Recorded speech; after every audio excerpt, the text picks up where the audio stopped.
Shawn, thank you very much. And we're not trying to be Pollyannas here. Nobody's trying to say everything is great. No way. 40 million unemployed, mass protests across the country, a lot of people suffering, and this could go on for a long time. But the markets at least appear to have priced in the next year and said things will be markedly better than they are right now.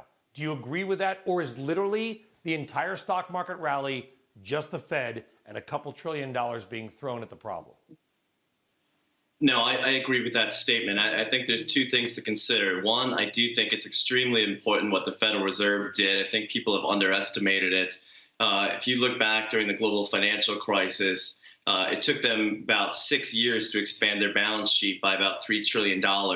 We've done that in just about 3 months. And it looks like they're going to add another couple trillion, maybe up to a $9 trillion balance sheet. That's extremely important for financial markets. And that's what sparked this rally from the March 23rd lows. But beyond that, you talk about hopium and optimism and stuff like that. You're actually seeing green shoots that the economy may have bottomed in mid-April or possibly early May. More people are flying, not a lot, still quite depressed, but TSA has reported that number of travelers coming through their checkpoints has actually picked up for 7 consecutive weeks.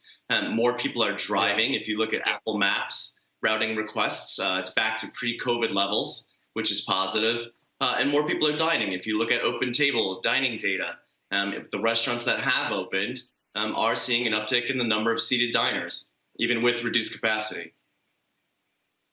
But and by the way, I love the hopium drop in there. Thank you very much for that, Shawn. But here's the thing, is that already and more priced into the equity market? I mean, we're still down 90% for flyers year over year. It's gotten better, but it's still terrible. Has the market overshot its optimism?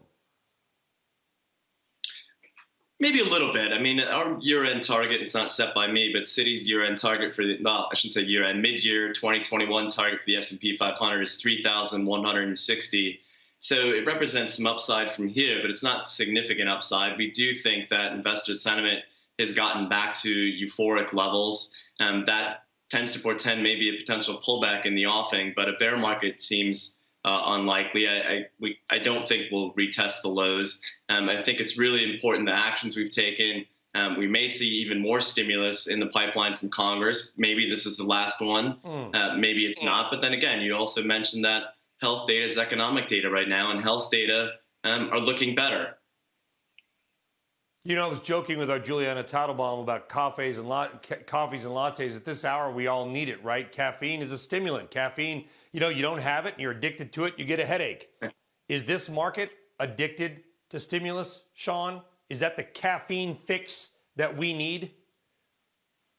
I think it certainly helps. If you look at the S&P 500 and the Federal Reserve balance sheet between the periods of January 2010 and December 2015, they experienced a correlation of about 0.98, meaning they moved in the same direction about 98% of the time. So it is definitely a key accelerant. When we talk about, this recession, we tend to call it unprecedented. But if you actually think about it and you look at the data, you go back to the past 13 recessions, the S&P 500 had a drawdown of about 30%. And then in the subsequent 12 months from the market bottom, it had a rally of about 35%. This doesn't really look any different. It's just been accelerated. Part of that is because of the nature of the recession, extremely deep but short as we come out of lockdown. But it is also what the Federal Reserve has done. They've done an extremely quick and massive stimulus, and that has helped out.